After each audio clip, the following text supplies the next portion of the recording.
bata man o tiguwang, ang kabuhi ang usual na problema nato. Maupod kini ang nasinati ni Lita Glinogo na natabangan sa Paragis Bila-Bila Herbal Capsule. Namo gisilingan namo nga nagagamit aning Paragis Bila-Bila. Gani iha kong gipa inom sa kapsula. Pagka human ako og inom, kaisa lang ko nakainom. Naulian dayon ko anang pagkagabi, pagkapuntag nakatindog na ko. Wow. Itong nakahuna-huna ko nga mag-maintain na gyud ko ani niya. Sa Paragis Bila-Bila, dili na ka mag-agwanta pa.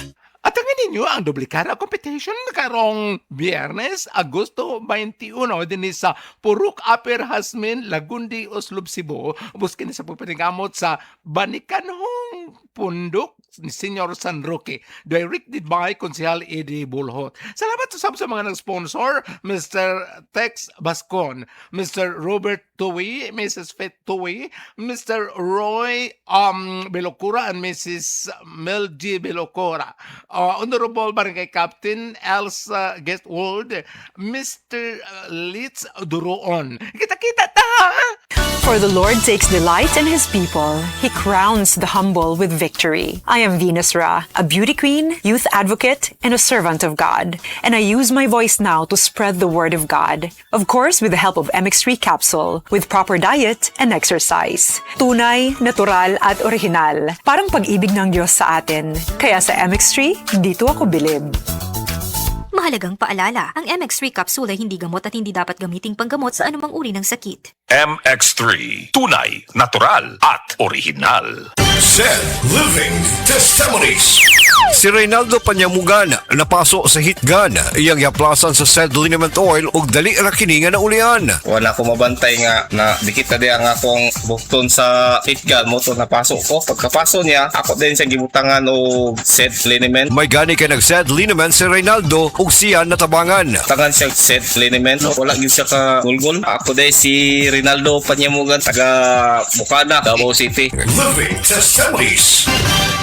Maayong adlaw mga suki natong tigpaminaw. Kauban nato karon si Tatay Antonio. Tay, unsa man ang epekto sa diabetes sa imong pananaw? Pirmi lang ulubog akong mata. Murag pirmi pud ko nagtan-aw sa adlaw. Taas gid kaya akong sugar level. Usay mo abot gid 320. Ug unsa pong solusyon ang imong nadiskubrihan? Nay galang ni suggest sa ako og iBerry. Tungod kay natural ang masangkap niini, isunayan ako. Ug tuod, mao ni ang pinakaningot nga desisyon nga ako mahimo karon. Wala na og pagkalubog sa mata ug makabasa ug makatan-aw nako og TV nga dili na maglisod. Kung usa ka diabetic ug makasinati og problema sa mata, highly recommended nako ang iBerry. Mahalagang paalala, ang iBerry ay hindi gamot at hindi dapat gamiting panggamot sa anumang uri ng sakit. Adunay Bilberry para sa mata nga hait ug tin-aw. Adunay variety siyo diha sa Agpangi, Calatrava, Negros Occidental karong umaabot Agosto 16, 2026. Kining maong kalingawan ubos pagdapit ni Kapitan Lani Ramas o mga konsehalis.